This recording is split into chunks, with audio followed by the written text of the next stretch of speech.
19वें श्लोक का शंकरानंदी अवतरणिगा ननो तरंग बुद्बुदादिवद ये प्राणिनो यदा यदा जनित्वा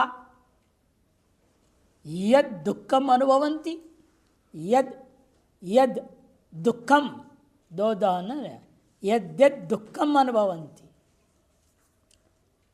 तरंग बुद्बुदादि के समान जो प्राणी जब जब जन्म लेकर के जो दुख आदियों का अनुभव करते हैं तत् दुखम तेषाम एवं वह दुख उनके प्रति होता है, न तो नवीनानाम तदितरेषाम कालांतरे जाता नाम नहीं है। अन्य जो कालांतर उत्पन्न है उन्हें आ जाओ उत्पन्न होने वाले हैं जनिष्यमाणानांच यदि चेत भवानतर प्रष्टव्य। ऐसा कोई कहे तो उससे प्रश्न पूछो भाई क्या कहना चाह रहे हो। पूर्व असत एव इदानीं जातस्य सुख दुखादि वैचित्र्यम, पूर्व में था ही नहीं, वो अचानक जन्म हो गया और उसको सुख दुख अनुभव हो रहा है। यह अनादिकालीन संसार माननी पड़ेगी। इस संसार में जब पहला जन्म हुआ था उसका जो क्या कारण होगा। यदि अनादि नहीं मानोगे तो कहना पड़ेगा ना इस संसार में जब पैदा किया संसार को ईश्वर ने, उसका सबसे पहला जो जीव पैदा हुआ वो जीव किस कारण से पैदा हुआ। इससे पहले कोई कर्म किया ही नहीं है, पैदा ही नहीं हुआ था, बिना कर्म का पैदा हो गया।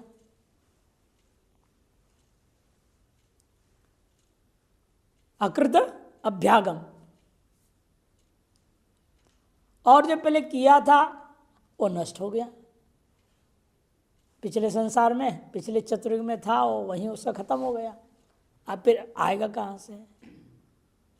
कृत्य प्रणाश, ये दोष आता है। इसलिए उनसे पूछ रहे हैं कि भाई तुम बताओ पहले नहीं था अब पैदा हुआ और सुख दुख विचित्र वो कर रहा है, प्रत्यक्ष उपलब्ध थे, तत्काल स्वभाव हुआ अथवा तात्कालिक स्वभाव मानोगे, अथवा प्राणी स्वभाव हो या प्राणी का अपना स्वभाव है, या देश स्वभाव है या देश का स्वभाव है, या द्रव्य स्वभाव हुआ उत आधुनिक कर्म स्वभाव हुआ द्रव्य स्वभाव है, या वर्तमान जन्म जो आपने किया हुआ कर्म का स्वभाव है कि उसको सुख दुख देता है। क्या है ये बताओ। सभी पक्ष खंडन हो जाए। नाद्य शीतवातादिवद एकदैव सर्वेशा पितद आगम प्रसंगात, शीतवादादि के समान, शीत वातादि के समान एक साथ सर्वेशाम एवं सारे के सारे कर्म फल इकट्ठा मिलना चाहिए उसको। अतः असत से उत्पत्ति तो नहीं हो सकता। असत से किसका जन्म ही नहीं होता वास्तव में। जब पहले नहीं था अब कहाँ से आ जाएगा। न विदिते भावो असत न अभावो विदिते सतः, नियम है। सत से असत की उत्पत्ति नहीं होगी और असत से सत की उत्पत्ति नहीं हो सकती है। अतः न द्वितीय श्यामत रक्तत्वादिवत सदा अनुगम प्रसंगात, श्यामत रक्तत्वादि के समान सदा अनुगम होना चाहिए, लेकिन सदा भी अनुगम नहीं। कभी सुख है कभी दुख है, कभी दोनों से विलक्षण है, कभी उदासीन भाव है। यहाँ तो एक तरीके का मामला तो है ही नहीं, तो निश्चय कैसे होगा। चलो तृतीय पक्ष मान लो, ना तृतीय प्राणी स्वभाव नहीं हो सकता, देश काल का स्वभाव मान लीजिए, वो भी नहीं हो सकता। सर्वेशा भी सर्वदा तदापत्य प्रसंगात, कि सभी के लिए देश काल बराबर होता है, पर सबको बराबर सुख दुख होना चाहिए, ऐसे तो होता नहीं है। इसलिए देश काल को भी का स्वभाव है ये सुख दुख वैचित्र का, ये भी नहीं कह सकते।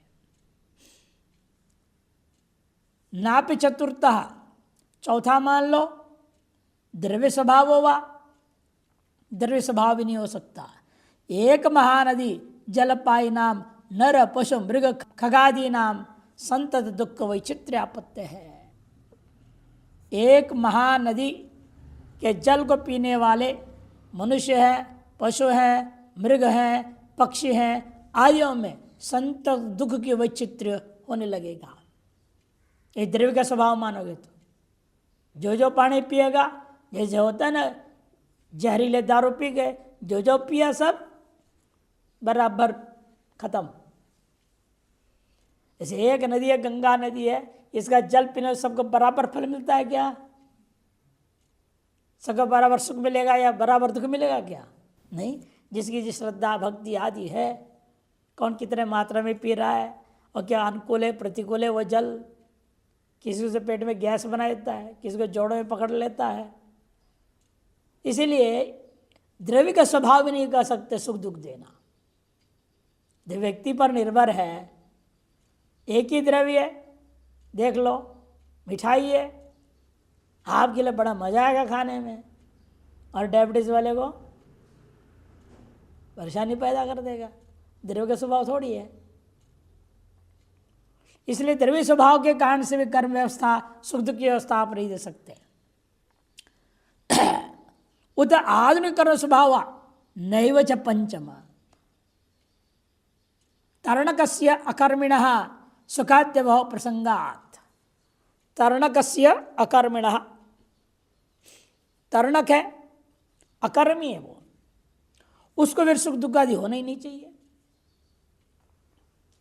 तरणक किसको कहते हैं? तरणकस्य अकर्मिणः कह दिया, जब कभी कर्म करता नहीं, ऐसा जो तरणक है उसको सुख दुख आदि का प्रसंग नहीं होना चाहिए। अभाव प्रसंगात, यानी उसको होता है सुख दुख। इस जन्म में भले कर्म नहीं करा, लेकिन इस जन्म में तो किया है उसने। तरी प्राक्तन कर्मवशा देव इति चेत, तब मान ले पूर्व पक्ष, सब पूर्व जन्मों का कर्म मानना पड़ेगा। तरणक में तारने वाला, नौका वाला,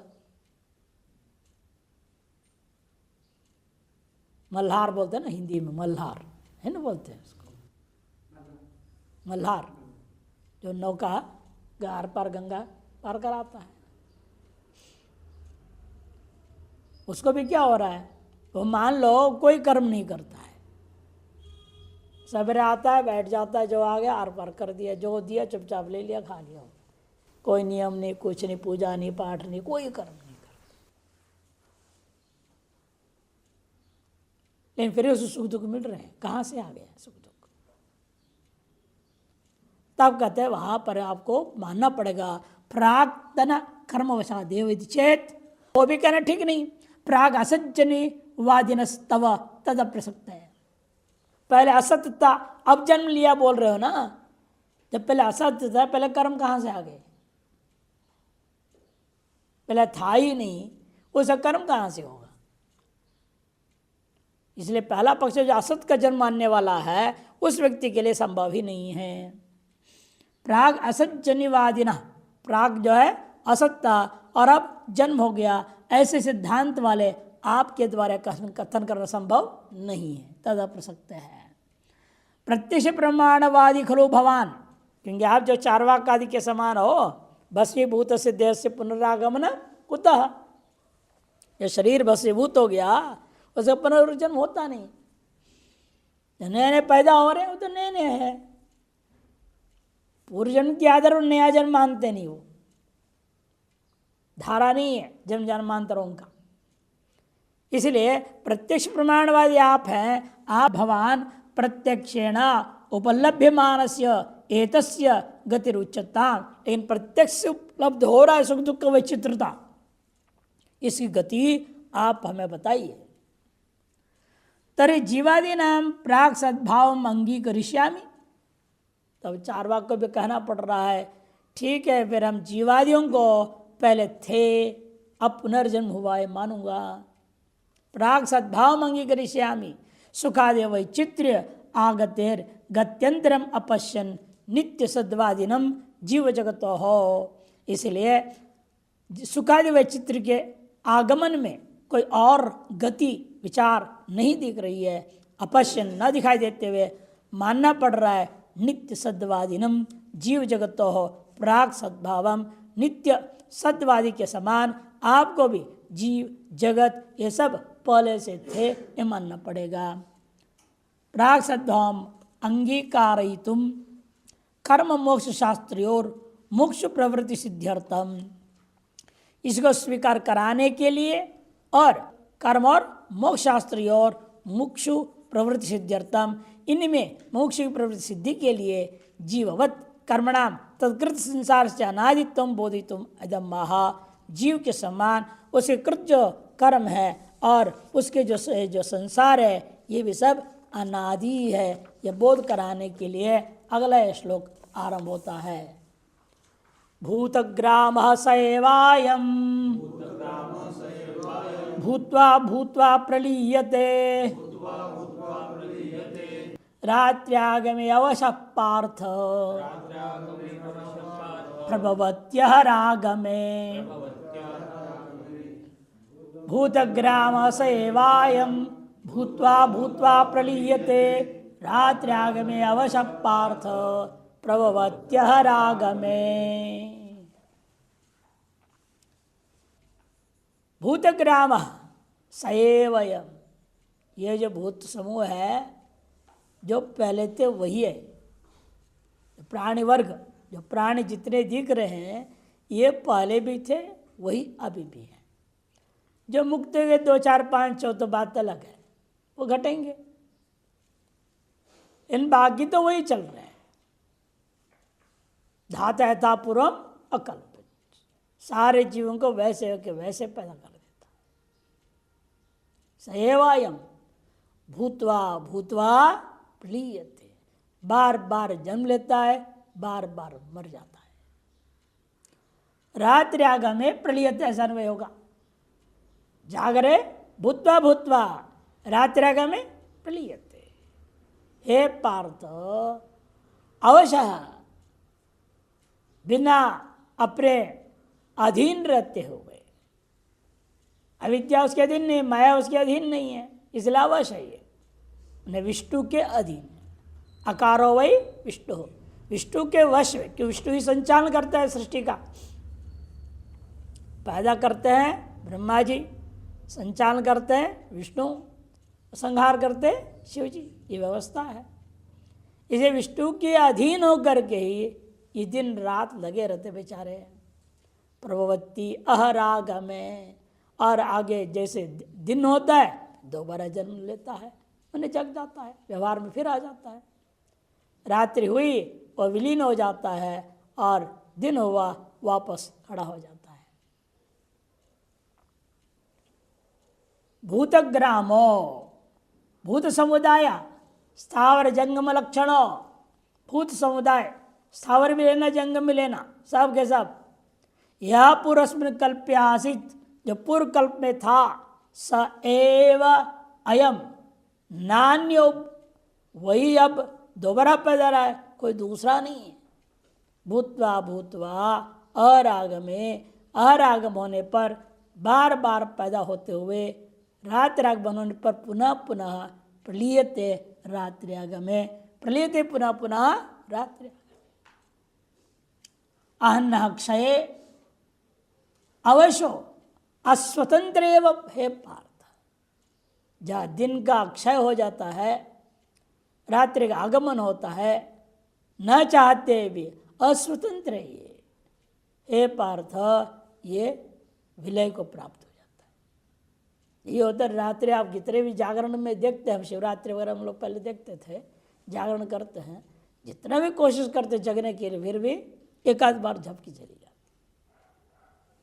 अरे जगने की कोशिश तो की है बेचारे ने, लेकिन फिर भी सो जाता है। पूरे रात्रि एक बार भी झपकी न लगे, ऐसे मनुष्य जब तक या तो बोल रहा है लगातार, प्रवचन आदि कर रहा हो, तब तो ठीक है, जैसे हम लोग करते थे, नहीं तो हम लोगों को भी नींद आ जाती। यह अवश्य है, आपके अधीन नहीं है, कर्मफल भोग है। नींद आनी है तो आनी ही है। कम समय है, ज्यादा समय है, एक अलग बात है, वो भी आपका कर्मफल स्वरूप ही है, और उसमें आपकी स्वतंत्रता नहीं है, ये दिखाना है। अस्वतंत्र एवं पार्थ, और पुनः प्रभवती अवशः एव सन आरागमे, पुनः दिन आते ही दोबारा वह जन्म ले लेता है। या जन्म का तात्पर्य जगना, सोना, व्यवहार में आना। इस तरह से अनादिकाल से चला आया हुआ कल्प कल्पांतरों से पता नहीं कितने कल्प बीत गए और आगे कितने कल्प बीतेंगे पता ही नहीं। फिर भी ज्योतिषों ने कुछ गणित कर दिया। श्वेत वाराह कल्पे कहते, संकल्प करते हैं ना संध्या पूजा पाठ में। 28वां कलयुग है, उसमें भी 84 में से अभी 28वां चल रहा है। अष्टविंशतमे कलयुगे संकल्प बोलते हैं ना। हाँ द्वितीय परार्धे, हाँ द्वितीय परार्धे मैंने 50 साल पूरा हो गया ब्रह्मा जी का आयु। 51वें काल का पहला दिन है उनके, ब्रह्मा जी की 51वें साल का पहला दिन चल रहा है। उसमें भी 6 कल्प बीत चुके हैं, 7वां है ना श्वेत वराह कल्प, ये चल रहा है। उसमें 14 इंद्रों ने हैं और प्रत्येक के अनेक बनते चतुर्युग, तो इसमें 28वां चतुर्युग चल रहा है। ये गणना करके ज्योतिषियों ने ग्रह गतियों के आधार पर व्यवस्था दिए हैं। इन यह व्यवस्था भी वर्तमान जीवों के लिए, वर्तमान उनके अपना जो व्यवहार के दृष्टिकोण से दे दिया गया है, नहीं तो वास्तव में अनादि है, अनंत है। संक्रांति टीका भूतग्राम इति पूर्वकल्पेशु यो भूतग्राम प्राणी वर्गो, पूर्व कल्पों में जो भूत समुदाय था, प्राणी वर्ग थे, जात वो पैदा हुए थे, सो अयम एव वही यह भूत समुदाय, प्राणी समुदाय अवश्य सन अस्वतंत्र सन स्वयं अविद्या अस्मिता विनिवेश पूर्वक, स्वयं जो है अविद्या अस्मिता राग द्वेष अभिनिवेश पूर्वक, राग द्वेषाभ्याम कृत पुण्य पुण्य कर्माधीन सन, अपने द्वारा किए गए पुण्य पाप कर्मों के अधीन होकर के तत्त कर्म फलानुभूत्य, तत्त फलों कर्मों के फलानुभव करने के लिए कल्पे कल्पे भूतवा भूतवा, हर कल्प में दोबारा पैदा तो फिर कल्प में पैदा होते रहते हैं, होते होते तत्त फलम अनुभूय अनुभूय, तत्त फलों को बार बार अनुभव करके पुनः पुनः कृत्वा, और बार बार करता भी रहेगा। केवल फल भोग करते रहे तो सारे कर्म खत्म हो जाता, लेकिन ऐसा नहीं करता। ये जब भी आएगा नए नए कर्मों को कर देगा। पुरुषार्थ का जो जो अवसर मिलता है उसे पुरुषार्थ भी करेगा, इधर प्रार्थ कर्म से फल भोग भी होते रहता है। दोनों का जाल चलते रहता है ये लगातार। जैसे साइकिल के 2 पहिया हैं वैसे ये भी है, दोनों प्रार्थ कर्म और पुरुषार्थ, ये दोनों चलते रहता है। एक ही पे चले मुश्किल काम है। केवल हम भोग ही करें, कोई नया पुरुषार्थ ना करें, ये कठिन है। या केवल पुरुषार्थ ही करूंगा, प्रार्थ कर्म कुछ भोगूंगा ही नहीं, ये भी असंभव है। अरे खाओगे पियोगे नहीं, प्रार्थ कर्मानुसार है ना, भोजन पानी खाएंगे पिएंगे, नहीं खाएंगे पिएंगे। इसे पूर्णतया प्रारब्धाधीन शरीर केवल मुक्त पुरुष का ही होता है। पुरुषार्थ रहित केवल प्रारब्धाधीन वो जो है मुक्त पुरुष का ही होता है। और केवल पुरुषार्थ है, प्रारब्ध है ही नहीं, वो तो ईश्वर में ही होगा। वो केवल पुरुषार्थ कर रहे, लोक संग्रह में वहां पे लगे हुए हैं, अवतार पे अवतार लेते रहते हैं, लोक कल्याणार्थ लगे रहते हैं, और केवल पुरुषार्थ कर रहे हैं, उनका कोई प्रारब्ध नहीं है, वो ईश्वर है। और बाकी जितने मुक्त और ईश्वर को छोड़ के सब के सब का प्रारब्ध पुरुषार्थ के लपेटे में ही रहते हैं हमेशा। ये दोनों चक्कों पे चलते रहते हैं। से भूत तत्त फलम अनुभूय अनुभूय पुनः पुनः कृत्वा, इसलिए कहा पुनः पुनः करेगा भी। अधराग में प्रभुवती रात्राग में प्रलयते नश्यति, सृष्टि के आरंभ में जन्म लेता है, फिर प्रलय हो जाए खत्म हो जाता है। लेकिन कहाँ खत्म हुआ मतलब उपाधि मात्र खत्म होता है, वो तो बना रहता है, इसे तो दोबारा आ जाता है। एवं घटी यंत्र से दृष्टान दिया, घटी यंत्र के समान पुण्य पुण्य कर्म वेगे न, पुण्य और कर्म पुण्य कर्म के वेग से। आज पुराने जमाने का हम घड़ी का दृष्टान देते हैं, इसीलिए आजकल तो टिक टिक वाली घड़ी हो गई है सब, पहले क्या था? पेंडुलम था, इधर उधर इधर उधर, पुण्य पाप पुण्य पाप पुण्य पाप, उसको घटी यंत्र बोलते हैं। कभी संसारी कभी सन्यासी, कभी संसारी कभी सन्यासी ऐसे गड़बड़ नहीं करने का, वो भी घटी यंत्र के समान है ना, इधर उधर लपट लपट करते रहेगा।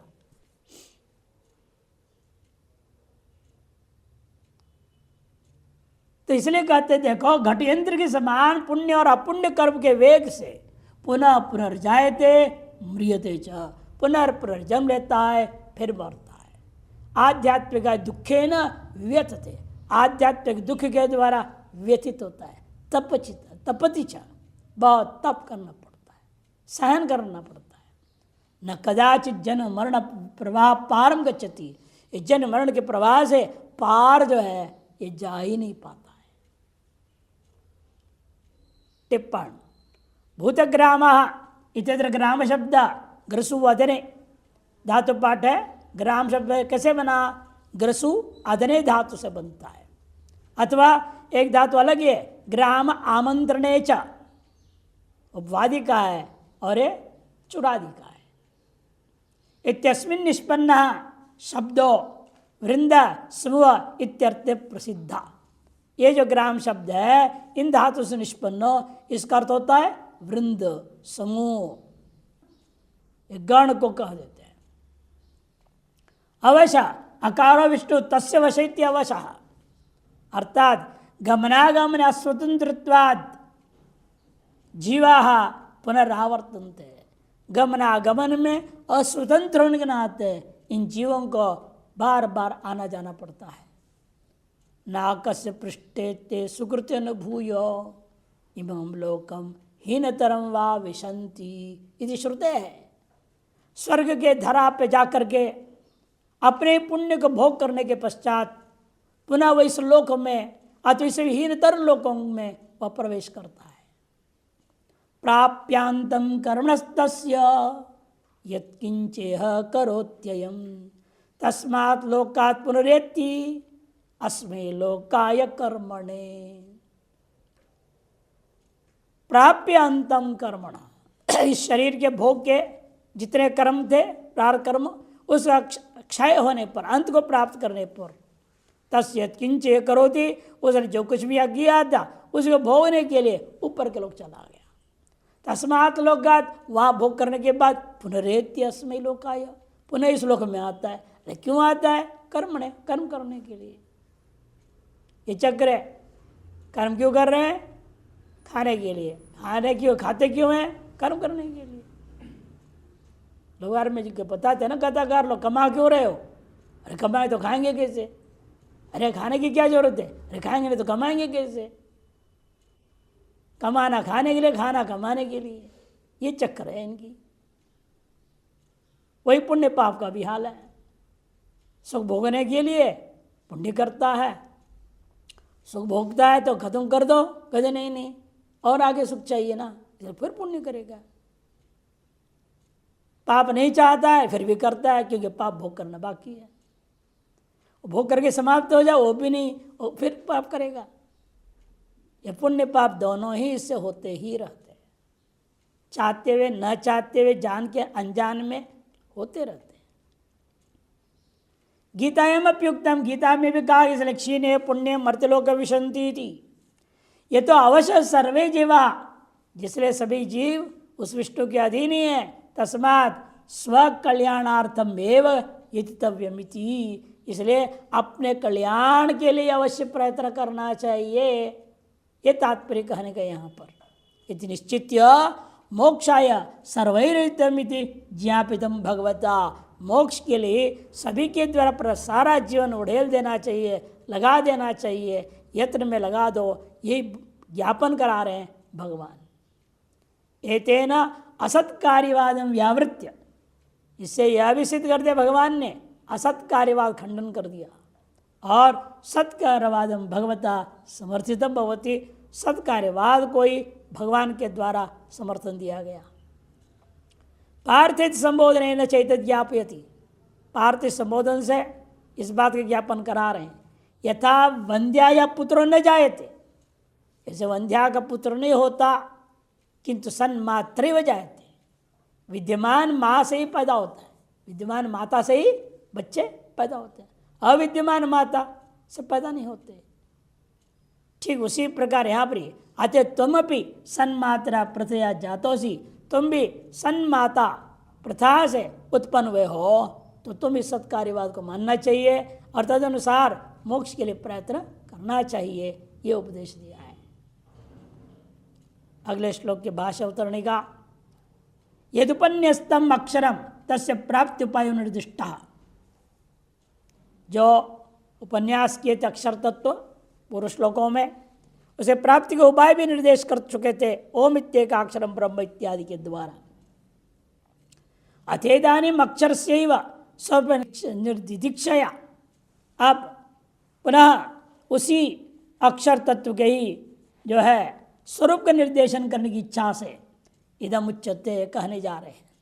अनेन योग मार्गेण इदम गंतव्यमिति, इस योग मार्ग के द्वारा, ज्ञान योग रूपी मार्ग के द्वारा तुम्हारे द्वारा प्राप्तव्य क्या है, अपने स्वरूप है जो परागति है, वो परमम विष्णु परमम पदम, वो पाना है तुमने। यह बताने के लिए अगला श्लोक आरंभ होता है संक्रांति अवतरणी का, यस्मादेव विषय सुख मोह ग्रहग्रस्तानाम दुख परंपरा तस्मात्, जिसलिए विषय सुख के मोह रूपी ग्रह से जो ग्रस्त है वो दुख की परंपरा में लपेट में है, जिसलिए इसलिए तस्मात् विवेकी यथा मत प्राप्त, विवेकी भी होना चाहिए, विवेकियों के द्वारा जिस प्रकार से मेरी प्राप्ति होवे अतः स्वस्वरूप की प्राप्ति होवे तथा प्रयतितव्यम, वैसा को प्रयत्न करना चाहिए। इति सूचयन, ऐसी सूचना करते हुए स्वस्य अव्यक्त तत्कार्य लेश संबंध राहित्यम, इन वास्तव में भगवान ये भी दिखाना चाहते हैं स्व में परमात्मा में अव्यक्त और उसका कार्यलेश का भी संबंध नहीं है, नित्य तंच प्रतिपादित, इसलिए आत्मस्वरूप क्या है, नित्य है। उसी को प्राप्त करना, उसी को अनुभव करने, उसे प्रतिष्ठित होने के लिए हर व्यक्ति को प्रयास करनी चाहिए। स्वम प्राप्त बताम संसार दुखम पुनरावृत्तिश्च, क्योंकि स्व को अभी तक क्या प्राप्त था, प्राप्त था संसार दुखम, संसार दुख प्राप्त हुआ है, पुनरावृत्ति भी प्राप्त हुई थी। अब एक बार आप इस आत्मा प्रतिष्ठित हो जाओ, वे दोनों ही नास्ति ज्ञापित, अब उसको दोबारा न जन्म मिलेगा न दोबारा संसार दुख को अनुभव करना पड़ेगा। माने हमेशा के लिए संसार दुख की छुट्टी, पुनर्जन्म का भी छुट्टी हो जाएगी। परस्तस्मात् भावो वन्यो व्यक्तो अव्यक्तात् सनातनः यह स सर्वेषु भूतेषु नश्यत्सु न विनश्यति। परस्तस्मात् भावो वन्यो व्यक्तो अव्यक्तात् सनातनः यह स सर्वेषु भूतेषु नश्यत्सु न विनश्यति। तस्मात्, ये जो आपके घटयंत्र के समान संसार चक्र वर्णन किया है, उस संसार चक्र की अपेक्षा से तस्मात् परः, उससे पर है, माने सुख दुख के चाल वाला नहीं है। ऐसे अन्यो भावो, एक दूसरा भाव पदार्थ है जो व्यक्त है, सनातन है, सर्वानुभूति का विषय है, सदा नित्य प्रकाश स्वरूपत्वेन सबका प्रकाशन करता रह रहा है। तस्मात् को अव्यक्ता से जोड़िए, तस्माद् अव्यक्तात् अन्यो व्यक्तो सनातन भाव पदार्थ, यह अन्य है जो व्यक्त नाम से कहा जाए इसको, क्योंकि सदा यत् साक्षात अप्रोक्षात ब्रह्म, ये सिद्धांत बृहदारण्यक उपनिषद में आया है। यह स सर्वेषु भूतेषु, ऐसा जो भाव पदार्थ है वह सगल भूतों में भूतों के नष्ट होने पर भी उसका नाश नहीं होता। सर्वेषु भूतेषु नश्यत्सु स यह न विनश्यति, वह यह जो आत्मा है उसका विनाश नहीं होता। परो माने व्यतिरिक्ता, व्यतिरिक्त का अर्थ है भिन्ना, भिन्ना हो गया, भिन्ना। किससे भिन्न है? तस्मात् पूर्वोक्तात्, पूर्वोक्त संसार चक्र से अलग है ये। तो शब्द अक्षरस्य विवक्षितस्य अव्यक्तात्, क्योंकि तू शब्द जो है, जो अक्षर है विवक्षित, उसको इस अव्यक्त से अलग करने के लिए, अव्यक्तात् वैलक्षण्य प्रदर्शनार्थ, अव्यक्त से, जिस अव्यक्त कौन है? माया, अविद्या, जिससे सारा जगत पैदा हुआ है, उससे अत्यंत विलक्षण है ये आत्मा, अक्षर तत्व, ये बताने के लिए तू शब्द प्रयोग हुआ। भाव अक्षराख्यम यम परम ब्रह्म, जो भाव में अक्षर नाम का, जिसको पूर्व में परम ब्रह्म कहा था, उसको पर भाव शब्द से कह देते हैं। पहले नपुंसकलिंग में कहा, अब पुल्लिंग में कह रहे है ना। पर भाव पुल्लिंग है और परम ब्रह्म नपुंसकलिंग है। व्यतिरिक्तत्वे सति सत्यपि, व्यतिरिक्त होते हुए भी सालक्षण्य प्रसंगो अस्तिति तन्निवृत्त्यर्थम आह अन्य इति। भले ही व्यतिरिक्त भिन्न है, लेकिन समान लक्षण वाला हो सकता है। जैसे आप 4 आदमी बैठे हो, 4 5 10 जो भी बैठे हैं, इनमें क्या सब एक दूसरे अलग है ना, लेकिन कुछ तो समानता भी है, सालक्षण्य नहीं है। आप सब क्या है? एक बात है, आदमी है। एक दूसरे से विलक्षण होते हुए भी सलक्षणता क्या है? मनुष्यत्व। वैसे ही भाव और अभाव, आत्मा, ब्रह्म और माया, ये दोनों विलक्षण है, होते कुछ तो सलक्षणता हो सकता है, ये पूर्व पक्ष आशंका करता है। सिद्धांत कहते हैं ना, इसलिए कह दिया अन्य है, वह अत्यंत भिन्न है। ये विनाशी है, वह अविनाशी है। सादृश्य कहाँ से लाऊंगा? ये मिथ्या है, वो सत्य है, सादृश्य कैसे हो सकता है? इसमें हो ही नहीं सकता है, ये इनका कहना है। भावो अक्षराज्ञम परम व्यतिरिक्तत्वे सत्यपि सालक्षण्य प्रसंगो अस्ति इति तद विनिवृत्त्यर्थम आह अन्य इति। अन्यो विलक्षण सच अव्यक्तो अनिंद्रिय गोचर, और वह जो है अव्यक्त की अपेक्षा से अनिंद्रिय गोचर, इंद्रिय गोचर नहीं है। पर तस्मात् इति उक्तम, इसलिए कहा गया तस्मात् पर, उस अव्यक्त माया अविद्या से भी ये पर है, उसका भी अधिष्ठान है। कस्मात् पुनः पर पूर्वोक्ताद भूतग्रामी बीजभूताद अविद्या लक्षणाद अव्यक्ताद, किससे पर है ये ब्रह्म आत्मा? तो पूर्वोक्त जो भूतग्राम का जो बीजभूत है, अविद्या रूपा है, माया रूपा है, उसको अव्यक्त शब्द से कहा, उसके अपेक्षा से ये अत्यंत विलक्षण है, भिन्न है। क्यों कहते? वो तो मिथ्या है, प्रतीति मात्र तक रखता है, रहता है, और एक ऐसा है सनातन, माने चिरंतन है, नित्य। यह सब भाव सर्वेषु भूतेषु ब्रह्मासु नश्यत्सु अपि न विनश्यति, कि वह यह जो भाव है, आत्मा है, सकल भूत होंगे, सकल उपाधि होंगे, ब्रह्मा से लेकर सबके सबके भी नष्ट हो जाए तो भी वो नष्ट नहीं होता, न विनश्यति।